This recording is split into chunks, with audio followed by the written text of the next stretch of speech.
talk about it. Let's talk about it. Let's talk about it. Let's talk about it. Let's talk about this. Let's talk about that. Let's talk about rumors. Let's talk about facts. We gon' talk about life. We gon' talk about death. Romance, finances, generational wealth. Let's talk about it. Let's talk about it. Let's talk about it. Let's talk about it. Hello. Hi. But I just realized that. Oh, never mind. Okay. Well, hello, everyone. We got a good conversation. Oh, let's introduce ourselves. Yes. Welcome to Let's Talk About It. I am your host, Marsha E. Dudley. And I am Ethoia Lewis. And welcome. Welcome. So yeah, we had a really good topic tonight. And I'm loving this topic. I love this topic. Did you see what I posted? I said about the whole crib and baby thing. Yeah, I saw that. I like that. The play on words. I felt like earlier I was way in left field trying to come up with something. It was funny to me though. Yeah, so I'm just trying to find us on here. Oh, there we are. Left field. Yep, there we are. I got it so that I can see comment. We can see comments and everything. Okay. Yes. So hopefully we have some guests. If not, hopefully everybody will chime in. But would you like to let these good people know what we're gonna be talking about tonight?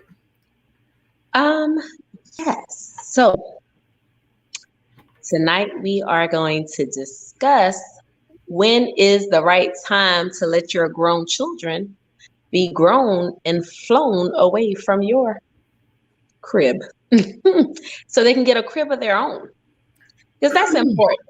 Having that independence is important. Yes, I agree. And I believe that we tend to, sometimes we baby our kids too much and too long. And to be honest with you, I see a big difference in this new age generation. There's a big difference. As far as when I feel like when we were growing up around our age, we were extremely mature. Like all of our friends was probably grown adults, and like I look at my daughter, her group, she's very mature, but she's not as mature as I was when I was her age. There's this gap in between there, and I just think it's because we babied them more than we were babied. I don't know. Well, I was baby, but I'm just saying we were tougher and mature than the generation that our kids are in right now. I get what you're saying, and I think every household is different. Mm-hmm. I think that the way kids communicate is different. Mm-hmm. So their interactions with one another isn't the same interactions that we had. I remember growing up actually playing outside. As a matter of fact, we probably shouldn't come inside because we might get a beat for coming inside in the cold air conditioning. We had to stay outside and play and actually get to know one another from like personally. Nowadays, kids know one another through text message, through social media, and all those outlets. So when they get together, they just want to turn up and have a good time. And then that's it. There's no calms, talking, laughing, joking, playing. Yeah. I feel this from what I've seen that's happening nowadays. I completely agree with you. So we just gonna put it out there. When do you think that a child should leave the crib? I think it depends on the family. As for me and my house, and remember I said me and my house. Yeah. Okay. Everyone's circumstances are different. Yes. And And I've been pushing and pushing for my child to leave. Get out. You're not gonna do my baby, It's because he's 20 years old. And I was already out of my house at 18. And I just I don't want to sound like that parent, because my mama used to tell me all the time, you leaving here at 18, right? Mama, I'm gonna still be in school. You leaving here at 18, right? Yeah. So that was my reality. But growing up poor and not having a whole bunch and wanting to have more, it pushed me to want better for myself. I feel a little bit like my children didn't get the struggle that I got to have that motivation to go out and get it for myself. Yes. So they are a little bit slower. Okay, that's what I was. Yes. At doing stuff. Yes. But I felt like I was raising them to be independent, though. Like the one that I worried about was the one that was like, hey, I don't want to stay here no more. I need to go. Broke my heart. I wasn't prepared because I felt like he wasn't prepared for the world, but he's proven me wrong. The last one has proven me wrong too, because he's still here. And I just knew he was going to be the first one out. So, wrong. Sharita said they do seem more immature and they don't listen. I think we gave them too much too fast. And I agree with that. I agree with that. I totally agree with that. And I really think that this generation, they're a little bit more, they're not as, they're go-getters, but I think that they have to be pushed just a little bit more than when our generation was coming up. I just really think that there's this gap. Everybody that I know was grown. You would sit up here 15 years old, 12 years, 13 years old, grown. And or you had a grown or very mature mentality. And I just don't see that with this new generation. And I think that it makes them need to stay at home just a little bit longer. To some of them. And you want to know something? Every child is different. It's not just every home. Every child is different. Their motivation. Yes, completely different. Mm-hmm. So do you think there's a difference between girls and boys as far as, maturity? No, I'm saying. I was going to say yes. You're definitely but as far as being out in the world, yes, and being ready for the world. I also think that is placed on the parents, like what they feel like their children are ready for. There are some girls that they're more comfortable; they feel safer at home. So it all depends. I don't have girls. But that's what I was going to ask you. So what if you had a girl? Do you think that you would still be giving her the same push that you're giving your youngest now? I would hope so, but I doubt it. I don't want to be honest. No, stay with me. I mean, and then again, that all depends on what type of attitude she has. If she anything like me, then no, she got to go. Oh my God. So I have a girl, and for me, and even I try to raise my girls to be really independent and can think for themselves and can survive. Like Janaya, she's 6 hours away. She barely come home. You know what I'm saying? And I'm okay with it. I get to talk to her and FaceTime her almost every single day. But I think that's the difference between the girls and the boys, because I barely talk to my kids. Yeah. I have to like send a message of kind of like threatening. Oh, so are you alive? Is everything okay? I'm fine. This is what I've been doing. just to get him to like, oh, hey, and I get it. I completely get that he's out serving his country. I completely get it. Yeah, his is different. But there has to be at least one day out of the week that you go, I wonder what my parents are doing. Yeah. Or I wonder what, whatever. And I just call to see how everybody is doing. Hope everything is okay. My mom is in South Carolina and I call her almost every day. I know I get on her nerve. I want my kids to get on my nerve just by calling, just to say hello. I think that's the difference between girls and boys, though. I really do. I really think that. So we have quite a few people that just joined us. So that you want to tell these good people what we're talking about tonight? We're talking about when can we kick our kids out the house? Or you say it so much better than me. At what point can I put my children out and it's okay and nobody's gonna judge me? Yeah. Especially after they're grown. Yeah. Now, let me say why I feel like, okay, I feel like now is the time for them to go. Because when you're not on the path that I've set up for you, and I understand it's your life, but I would never do anything or give you anything or say anything to put you in the wrong direction. Yeah. My compass is going the right way. What I need is for you to follow it. Yeah.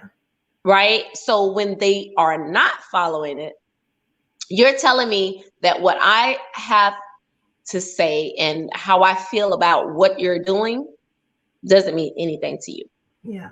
Which also says that you don't appreciate what I'm bringing to the table. And so you need to leave my table. Yeah. So I believe that our kids' generation can definitely be the generation that that closes, not close, but bring that gap between as far as poverty and the difference between the whites, blacks, and other races or whatever can just bring us a little bit closer when it as far as breaking that generational curse of just lack and different things like that. I think that they have the capabilities because there's so much more I don't know, there's so much more. They don't look at color the way that we look at color. They're very colorblind, and I love about this new generation, that they're definitely colorblind. They're also more experienced in the world too. Yeah. Because we didn't have social media, so we didn't really get to see things, how people interact in other states and other countries.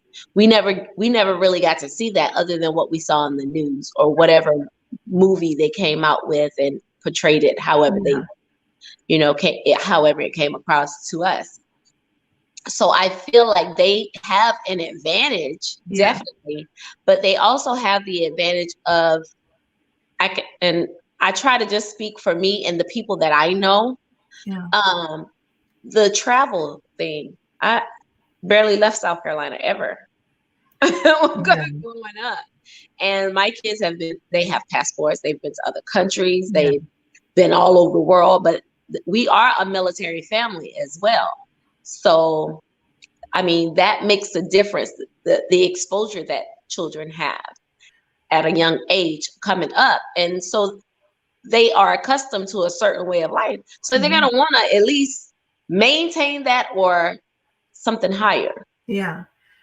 And so where I was definitely going with that, because I know when we were talking about this, one of our friends made the conversation, she said about, we're setting our kids up. Yeah. And we're setting our kids up as far as to continue the generational curse.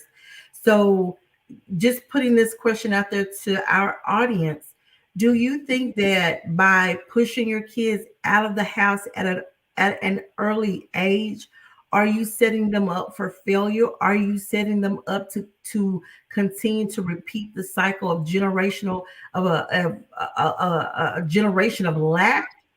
Or, what do y'all think? Do you think that that's possible? Well, I think for me, I believe that when you give your children the tools that they need, Mm-hmm. because you can't just say, go chop down a tree and you didn't give me anything Yeah. to chop the tree down. So, but if you give me the stuff that I need to chop the tree down, then I can make it happen easier. Yeah. So I'm not just sitting out there pushing and nothing is happening. Yeah. I've given you everything to chop this tree down. So I need you to go out there and execute. Yeah. It's that simple. Travis said, my dad said when I turned 18, I had to go. I did leave at 18 and never went back. So I have to ask you. And to say Travis was in the military too. Okay, well So I mean, he was in, he was out. Like he's had so many.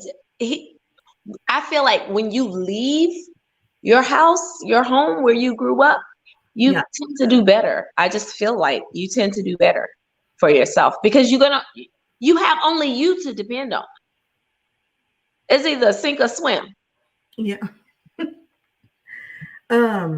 Travis also said, I think educating them on career choices and also helping them in the beginning is important.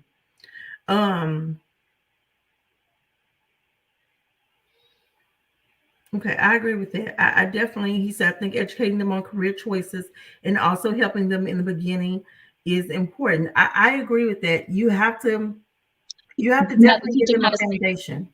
I also was going and I was like, if I could have done anything differently in raising my children, I would have taught them more about understanding bills and understanding to pay yourself and like actually teaching them, okay, this is your allowance. So this is the income that you have, but these are also things that you need to pay. Now, that pay would definitely go into a savings account for them, but get them in the routine of paying for stuff and understanding, oh, well, I can't just go out to the skating rink every weekend because I have to pay my $2 for water bill or electricity or whatever, just to get them in the habit of doing it. And as they get older, making them pay for more stuff. Mm-hmm. David said, my dad gave me a choice after graduation. Ooh, military, college, my own way. He had confidence in me and knew that together with my mother, they gave me the tools and prepared me for life. He knew that if I would have stayed around my old neighborhood, there was a good chance that I would have went down the wrong path. Yes. Yeah. Oh, Nima said, I don't look at it as I don't look at it as kicked out. I'll speak for my family. In our case, we needed for our children to have things set for themselves. God forbid if something happened to my husband and they would need to survive on their own. We will always have a welcome. They will always have a welcome home for them, but they couldn't just stay home and not be doing anything. And I agree with that. I agree with both. I agree with everything Travis, David, and Nima. And I think those decisions are made because of the things that has occurred in your lifetime. Like, you've done everything to ensure that your children are taken care of. You've done everything to make sure that they understand what they would need to survive. Okay, time to go show me that you actually learned something. Yeah. Okay, but I want to propose a question to David, Travis, Nene, and you. Okay, when we were 18, because everybody is saying, when I was this, my dad, or I had to leave. Okay, y'all, if you will remember when we were all of us around the same age, when we left home, rent was like $300, $600, something like that. $300 to $600. Rent is not like that anymore. I get that. Rent is to live in a nice place, or or not even to live in a nice place. You have to basically $1,200 is still gonna get you in the hood, especially here in Texas. You're gonna still be in a place you don't want to be at for $1,200. The minimum wage is $7.25. So you take in consideration rent is $1,200-$1,300. You have a water bill, a light bill. I'm talking about just necessities. Let's say that you have a car, your car payment, car insurance. Those are necessities. Those are things that are not. Those are not wants. Those are needs. Do you think that if your child, they turn 18 and they are unsure of what they want to do, they don't know whether they want to go to college, they don't know, they haven't found themselves. My child better not turn 18 and not sure they don't want to go to college when I've talked about it for the past 5 years. Yes, but you've talked about it. But we've visited campuses. You don't have to go to school. You can go in the military because that's available.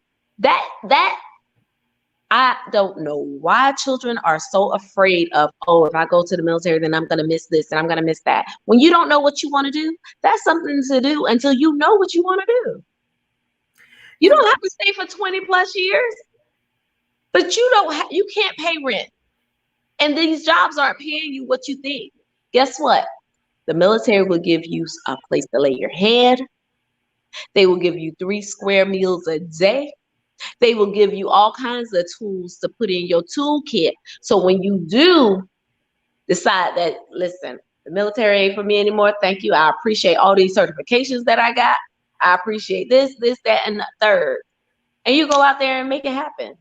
And it's a great way of networking, because when you're in the military, you can go and network with these government jobs and do all kinds of, baby, let me tell you, But I really think that we are all in the, I would say 1%. I'll give 3%. We're in the 3% of Black Americans who think like that.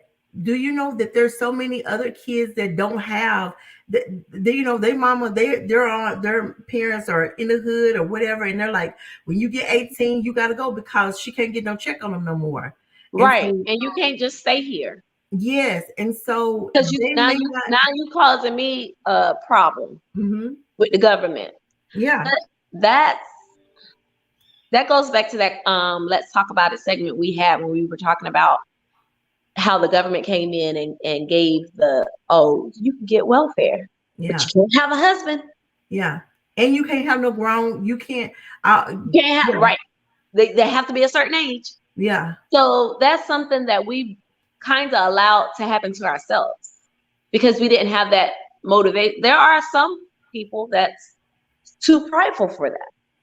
The government's not going to give me anything. I'm going to go out here and I'm going to work and I'm going to do what I need to do for my family. And I'm not going to let them dictate who is coming in my house, sleeping in my bed.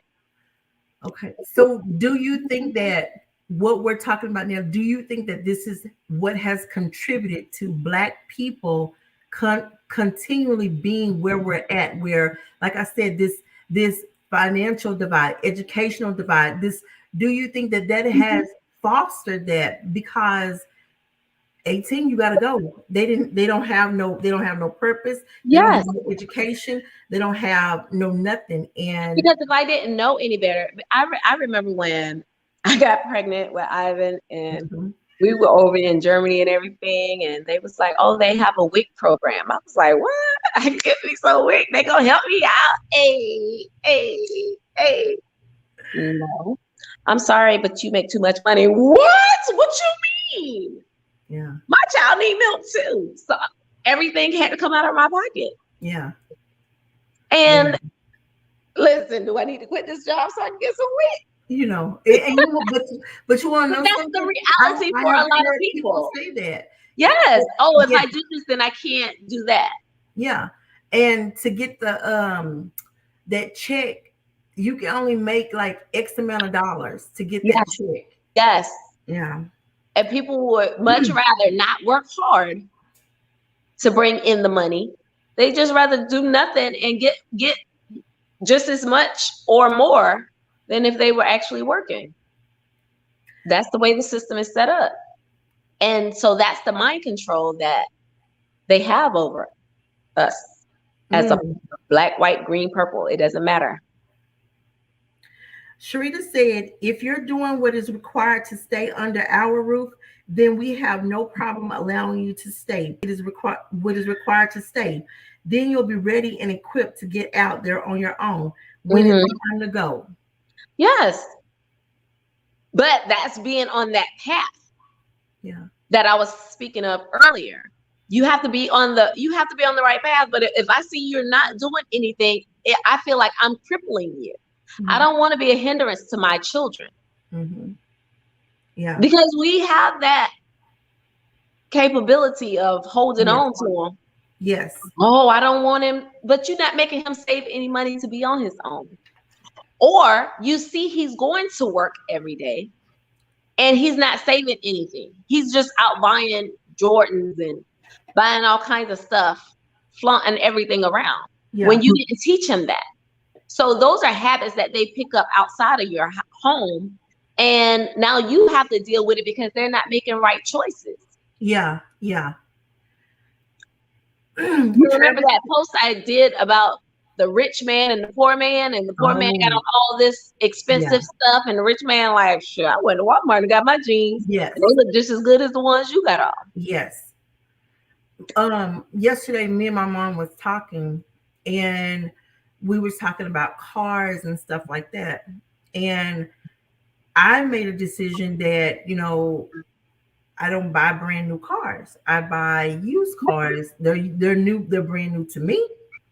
And I usually get cars that have very low mileage on them. And the only reason why is because when old Marsha used to get, they have to be brand new. Oh, I need the miles to be zero, because I mean that I still think like that. Yes, I want me to be the only one that's been behind the wheel of this. I agree, but then I hauled off and I read, you know, different books, and I got an understanding of how they double tax you and do this and do that, and that when you buy used, you're not paying all those additional taxes and fees and stuff like that. I think, but then that goes to the gift of the gab, because when you get up in there, you have to just say, listen now, you want this sale, this is where we got to be.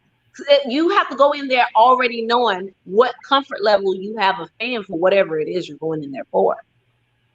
And the other thing is the equity in the car. So when you drive a brand new car off the lot, it automatically, you loses like $10,000 and I say equity, it loses that. It depreciates. The value, the depreciation equity. I'm thinking about a house. You know where I'm at.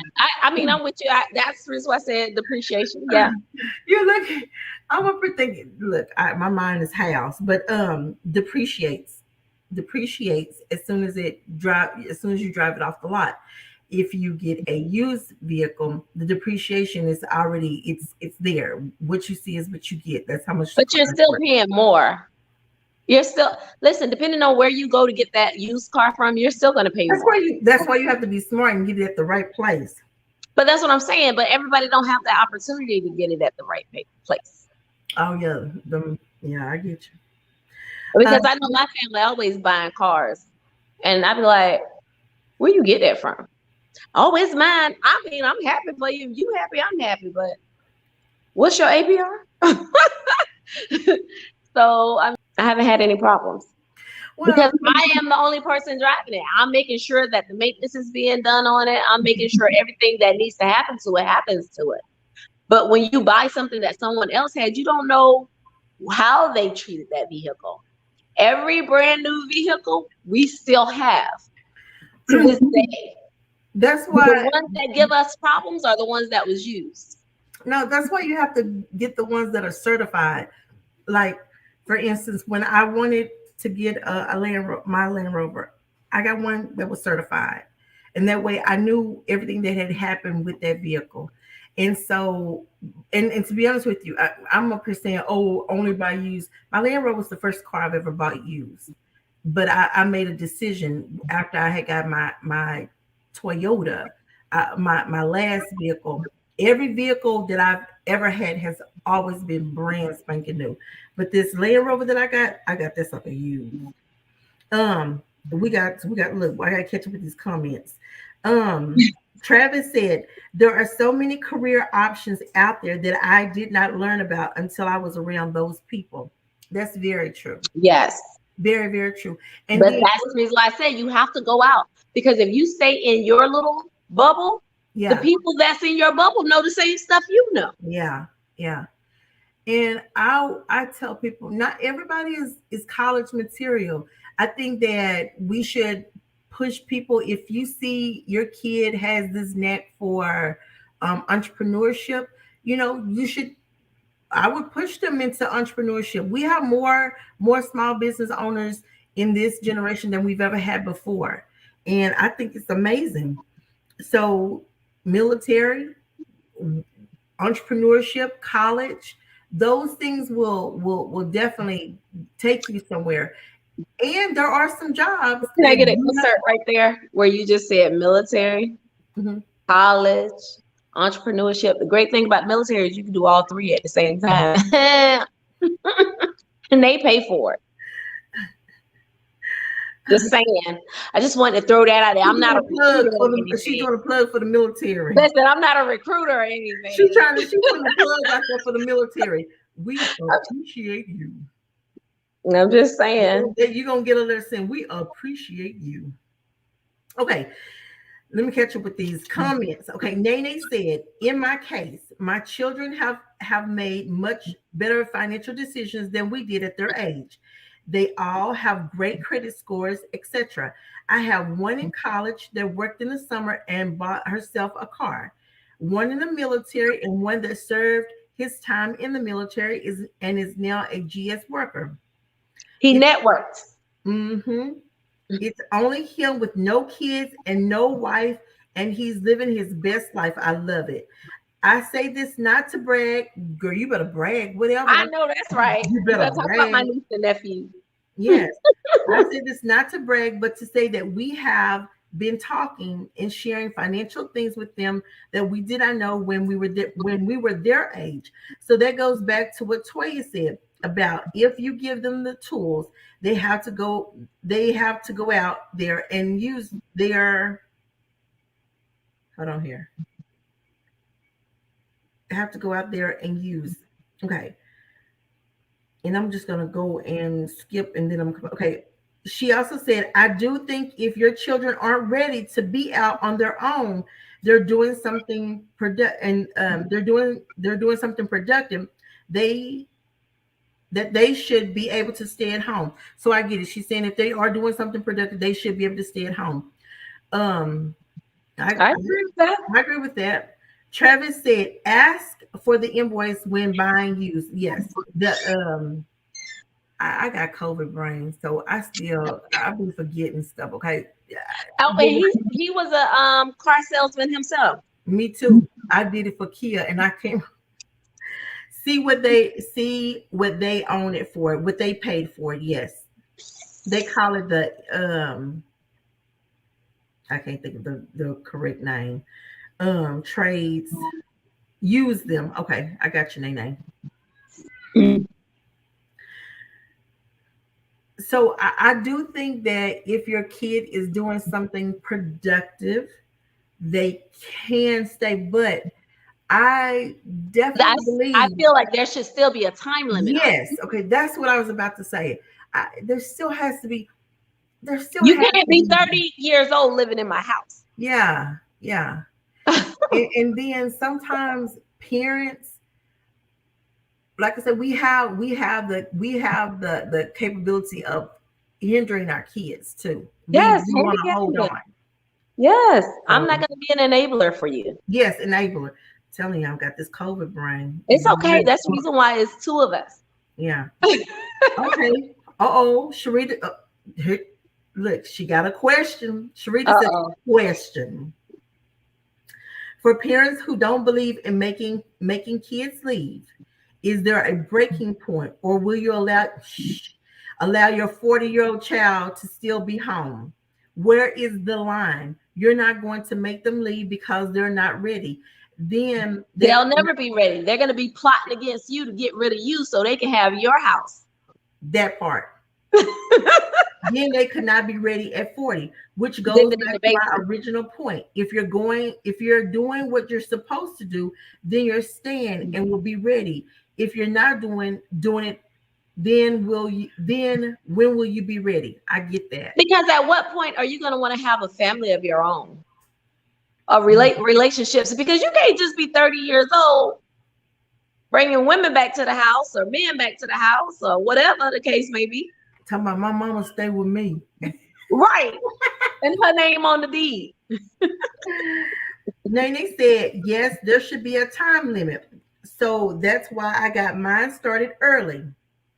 LAMAO.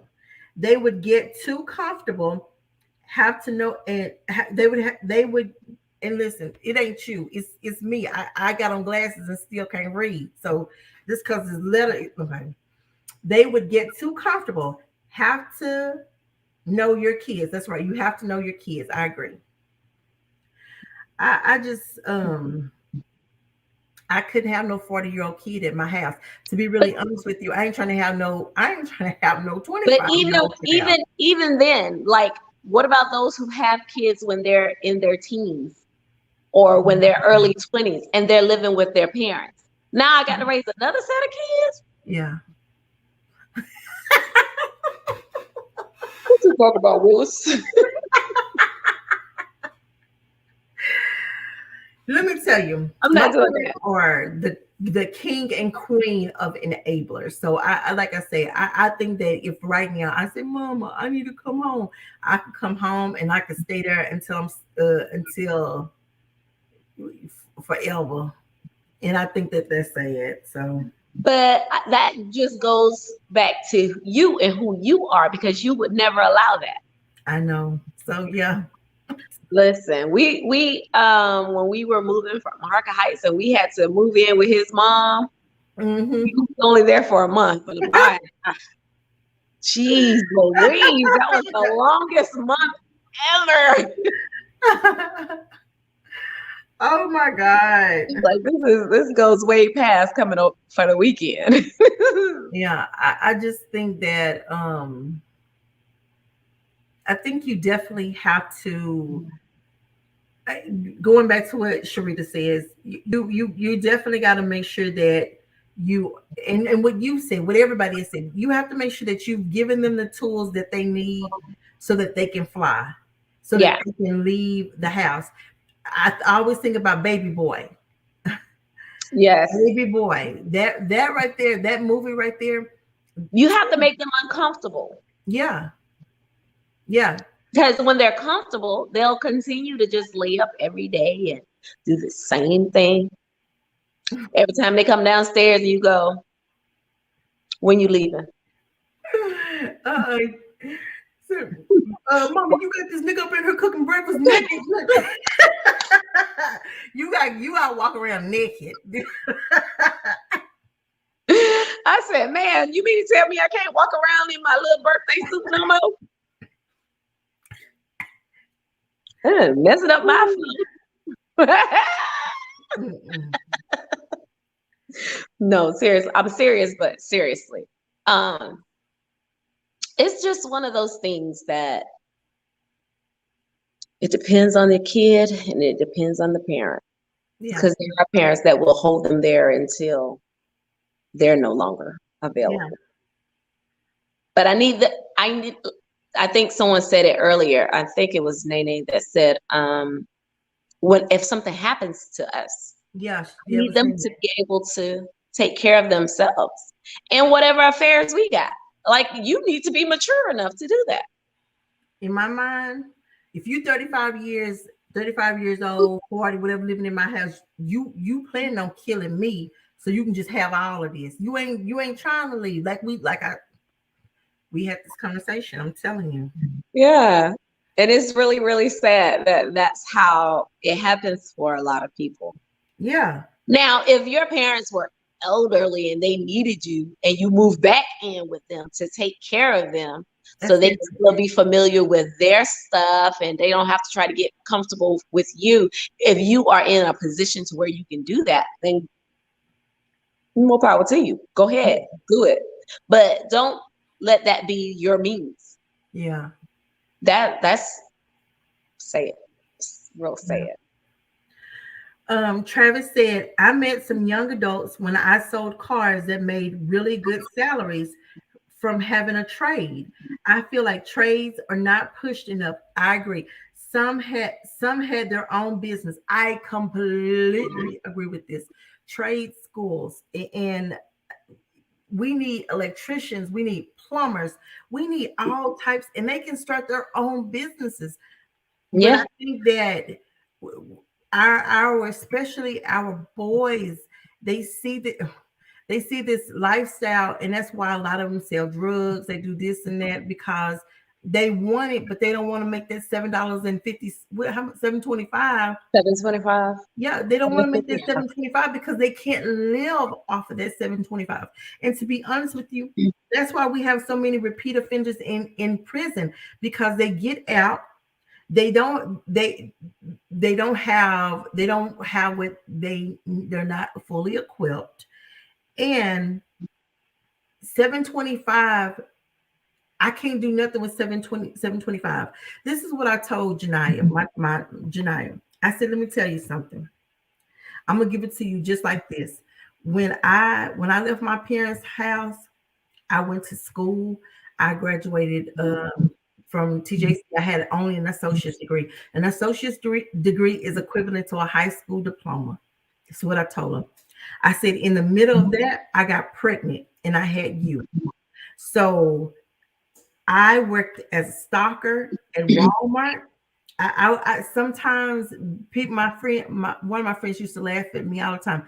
I had like 3 jobs at one time, just trying to make ends meet, and I was tired. I almost had an accident, and just so many different things because I'm trying to make ends meet with all these jobs. And back then, it was like probably $6 an hour. Just trying to do it, and that having that and going through that, it broke something on the inside of me. So when I was like 28 years old, I went back to school and I got my I was 29. I went back and I got my degree. I got my business degree. And when I got that degree, my entire life changed. My entire life changed. And so I told her, I said, let me tell you, you're not you at that time. Now she has this entrepreneur spirit, and I love it. But at the time when she was in high school, she did not have an entrepreneur spirit. She was smart and she needed to go to college, and she wanted to go to college. And I told her, I said, you can go to college and you can major in something that is going to make you a lot of money. You can major in something that's going to make you a little money, or better yet, comfortable. You can major in something that's going to make you a little money, or you don't have to go to school. You don't have to go to school at all. But I said, but if you don't go to school, I said, you're going to be out here making $7.25. Her very first job, she worked at McDonald's. I said, think about working at McDonald's, getting that paycheck, trying to pay all these different bills.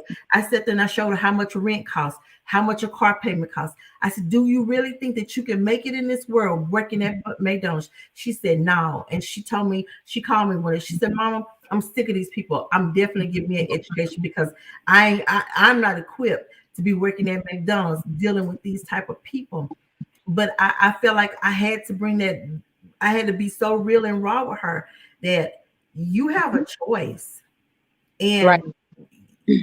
if you, the kind of lifestyle that I've showed you, it comes with a price, and you got to be willing to pay it. Yeah. Well, you did good. Because you have to be able to show them. A lot of times, the young kids, they don't believe it until they see it. Yeah. And I feel like that kind of happened with Akil because he quit the job, and I'm like, Dude, you do know you have a car note and car insurance. You have bills. Like, who quits a job before they get another one? But let me tell you, we need to put that plug out there though. Akil be getting some good jobs. Akil has never got no 720. Excuse me, Nothing. 720 anything. Okay. His first job, he started out, he got extra because of all his experience doing this, that, and other, and having a resume. Something as simple as having a resume got him extra. Yeah. That was his low and paying job, $12 and something. Yes. Since then, it's only been up from there. Okay, Sharita said, uncomfortable is what brings change. I agree. When can we all say that we made changes in our life when either we were forced to do it or sick of something? I agree. Yes. Nene said yes to trades. I agree with that. Carlos said, Toya used to say our kids could live with us as long as they want, but her thought process changed. I've always told them that I am raising them to get out of my house. They've heard it from me since they were about 10 years old. Yes, I agree. And let me tell you, I like the fact that he said that when you first had them, you were like, oh, my babies can stay with me forever. But then as you matured, as they matured, you're like, But you have to look at the world and see what the world is and understand. Listen, you're going to handicap your children if you're always there. I can't always be that pillow for you to fall on. Sometimes you got to fall and hit something. Yeah. So you can understand that it's not easy. Yeah. And you're going to have some pains. Yeah. It's just all about how you conduct yourself so you can get through it. So what is the consensus? Are we saying we put this issue out there? What is the solution? What is the solution? Is the solution that from what I said at the beginning, the solution is based on the family, the family's circumstances, the child's maturity level, the parents' maturity level to let go, and their ability to teach. Because if you have not taught them, you're setting them up for failure. I think that's setting them up versus just putting them out, because you'll never just put them out. You'll never just put your kids out. Yeah. I mean, unless you're just trifling. But with no plan, no nothing, like I would always say, hey, you need to come to me and let me know what your plans are. And when they come to me and let me know what their plans are, of course I got to poke holes in everything. So what happens when this happens? What's the plan when that happens? Because you got to have an A, B, and a C, and then you have to have an A, B, and C to the A, and then A, B, and C to the B. Like you have to. There's no way you're gonna just say this is the one plan and it's gonna work. No, that's not how life works. So once you get your children to a point where they understand what life is and how curveballs can be thrown at you, and you just got to be ready to hit it, I feel like you're setting them up for success in that aspect versus, baby, life hard, figure it out. Yeah. I had to figure it out, but you ain't told me what you figured out yet. Yeah. And a lot of people say that I had to figure it out. I had to figure it out. So what did you figure out? Yeah. So what age do you think that and I know I heard what you said, that as far as it depends on each child, but when should a parent start looking within themselves? Anything over 26, I think is too old. Yeah. And I think because if you're doing everything that we've taught you to do, then you've saved money since you were a teenager. Yeah. Hopefully. And you've gotten a job, even if you were still living with me. And if I'm providing your food, I'm still buying you clothes every now and then, I'm paying all the bills, all the money that you would have used to do that, you should be putting aside. Also, you should be setting aside a savings for you, because that should go toward when it's time for you to leave. You're going to have the money to get whatever furniture you need, whatever utilities you need to have turned on. And it should be enough for you to have a down payment to be buying a home versus renting. Yeah. If you did what you were supposed to do. So let me tell you, back in, I actually forgot I did this. in 2008, I came back home and I lived with my parents. Oh, why are you looking like that? Cause it was probably the hardest decision that I had ever made in my life. I left my parents' house when I was 17 years old, and I had never went back. I was good. But in 2008, like I said, I was working on 3 jobs, and I just remember Janiyah telling me, I can't. I went to go pick her up at my sister's house at 3:00 in the morning, and she was like, I can't do this. I said, well, you can go from the car to the you can go from this house to this car. What is it? She said, no. My baby was 6 years old. She said, Mama, I want to sleep in my own bed. I get tired of going from this house to that house. And I That said, hurt your feelings, didn't it? yes. And she told me, she said, she told me, she said, you're never there for me. You're never here.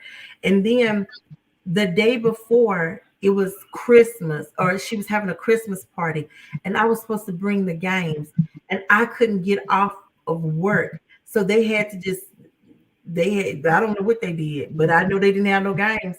And when I got there, he told me, it's okay, I'm used to it. That conversation, which she said the day before, and that conversation we were having at 3:00 in the morning, it hurt me. I cried all the way home, and I made a decision. When I got out of that car, I said, let me tell you, I said, from this point on, I said, you'll never, ever, ever have to sleep in nobody else's house ever again. That's what I told her. That very next day, I called my parents and I told them that I was going to come home. I transitioned. I looked for me a job in Mount Pleasant. I got on that Pilgrim's Pride I wasn't doing no chickens. I worked in the corporate office. Okay. I was working in the corporate office as a supervisor. But I came home, and when I came home and I had to be like 26, I had to be like 26, 27, something like that. Mm-hmm. And I had to come home. And when I got home, I had to live by the rules again. I had to humble myself. I had to make sure I was respectful. And I didn't come home late at night and all that type of stuff. And that made me like, okay, you got to do something. So I opened up me a store, and I started looking like I got to get up out of here. But I ended up getting married and I left. But I already knew that I would never live at their house longer than a year. I knew that I wouldn't, because I had a plan and I know what they had. You had a time in your head. Mm-hmm. Everybody doesn't do that. Yeah. Everybody doesn't come with I got this is the goal. I need to be here by this time in my life. And if you don't come up with the goal yourself as the child that's coming back home, then the parents have to come up with that. Yes. Hey, you can only stay here 6 months. If it takes you longer than 6 months to get yourself together, you can be out there in the streets, baby. Yes. Because if you're serious, it's not going to take that long. Yes. And that's exactly where I was going with that.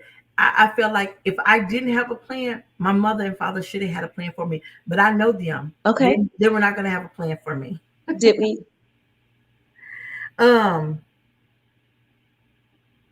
Carlos said, I am actually, let me open it up. I am actually visual example of getting it out of the mud. So I have given them a way just in case their way doesn't work. Getting it out the mud. Okay, yeah, I've heard of. I look. That's how. But that's what a lot of people say. They, as far as especially men. He's a man. Nene said, but see, while you were at your parents' house, you were moving forward to prepare for your future, not just sitting around. Nothing wrong with that. And I agree with that. But the thing is that was my mindset. I believe that as a parent, that if your child does not have that mindset, you need to provide them with that mindset. Like you said, Toya, you got 6 months. You have 1 year, whatever, because sometimes we can handicap our children. And I just really believe that. So we put it on the kids. And we have to monitor too. Yes. Every week, like if you stay in there behind, they're gonna have to eventually like, let me get it together. You think about it. You made them uncomfortable. Yes. That comfort level is something else. Yeah. Yeah. She asking me about this job again. I told her they're gonna call me. Yeah. No, baby, you need to go up there and you need to be filling out applications at some other 6 jobs that's looking for people. Everywhere I go, I see now hiring. You might need to get 2, 3 jobs. Yeah. Whatever's gonna get you ain't got no kids, out of my house is gonna be what you need to do. I don't care about you being tired. You can get 1 day off a week. Because you said you ain't got no go kids, work, you ain't got no responsibility. You got nothing. I need you to hustle. I know you got that mentality. Come on now. Go get it. Telling you, because they're gonna get it out the mud. Yes. Carlos said Jay Prince said that we all have 2 things every morning when we wake up. Oh yes, a chance and a choice. The choices that you make after you get your chances are all on you. That's right. It's one of the simplest, realest things I've heard. I love that. A chance and a choice. The choices that you make after you get the chances are all on you. Yes, I love that. Yes, that's good. That's real good. Where have you been, Carlos Lewis? Just popping in here. But yeah, we put this on these kids, but I think that we as parents, we have to take some responsibility as well. And that we have to take a really, we have to look at what tools are we providing? And then some of us have provided the tools, but it's just not clicking. But that's where the coming back and checking and making them uncomfortable. Yeah. I've given you the tools. I know you can do it. Yeah. Without a shadow of a doubt, I know you can do it. Yeah. Setting an expectation. Yeah. Travis said, the things I like to do as a grown man don't work living with my mom. I know that's right. And I'm not raising my kids in my house. I done raised my own. I'm not for the raise someone else. And then, but my mom always tells me, she says, a house is made for one family, only one woman in a house. But she'll say that, but I promise you, like I say, she is the queen of enabling. And I love her. Don't you do Miss Gwen. That's not what you go do. She's the queen of enabling. I'm serious. She gonna let me come stay with her. Look here. Well, come on, baby. Come on. You can be in this back room. You got your own bathroom and everything, and you're away from everybody else. That way, and you can come in. No. But like I said, you do have those type of parents, and you're hurting your kids more than you're helping those. So those that are in the Black Wealth Ambassadors group, I hope that you're listening to this, that if you have children, that after a while, if your child is not, if it has not clicked, well, then you need to help it you need to make their butts uncomfortable. And I like I said, I just really think that this new generation they have the ability to bridge that gap as far as with wealth, with everything, if they take those tools and they use them. You know what else I've seen with people? Even if they get their own homes, they're still in their parents' pockets. They're still going and asking, hey, mom, I ain't got the money to pay this. I ain't got the money to pay that. My this is late. We ain't got no food. Yes. And now their parents are taking care of 2 households. Yes. But that's a whole nother conversation for a whole nother day. Trifling kids. Trifling kids. Well, it is 8:30. This was a very, very interesting conversation. I actually loved it. I loved all of it. I love the feedback that everybody that everybody was given, and the personal experiences. I love that. Yeah. And I think that the only thing that we didn't touch on, and which is fine, because one of our friends felt like that white people, they allow their kids to stay longer so that they can get themselves together, and Black people force their children out. And I mean, it's not just white people. A lot of other now communities. Hispanics, 42 of it, Everybody is living in the house. That thing your mom said about one wife, no, it's a whole bunch of wives in here. A whole bunch of husbands and sons and daughters. But they have a plan though. Yes, but the thing is, but that's that. Having a plan. And a lot of the other ones have plans too. But we don't always have plans. And that's the biggest problem that we have. You can't just sit and allow things. This is the reason why we have these curses, because we curse ourselves with doing the same stuff over and over and over again. It's insane. And I need us to do better. Yeah, we failed to plan as a people. Yeah. I love it. I love it. And like I said, everybody that's talking here, I think that we're in the 3%. There's a whole nother 97% that don't think like we do. And I think that that's where the issue comes in. But with because they have access to social media, and that they can live outside their walls now.